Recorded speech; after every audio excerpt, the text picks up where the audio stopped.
तो एम्स्टरडेम में एक आम से घराने में पैदा हुआ जिसमें बाप, माँ, भाई, छोटी बहन और एक बिल्ली थी। एम्स्टरडेम में मैं एक प्रोटेस्टेंट घराने में पला बढ़ा। हाई स्कूल से फरागत के बाद मैंने कंपैरेटिव रिलीजन पढ़ा।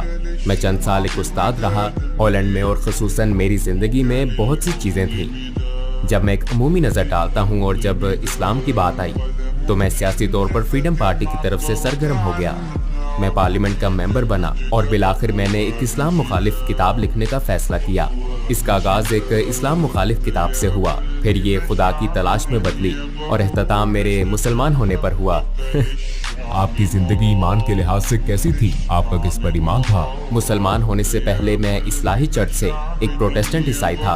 हम बाइबल पढ़ते थे, हम सबके नाम बाइबल से थे, हम सबका बपतिस्मा हुआ था, हम चर्च जाते थे, वगैरह वगैरह। यानी हम इस लिहाज से काफी हद तक ईसाई थे। जाहिर है कि मेरा खालिक कायनात पर ईमान था।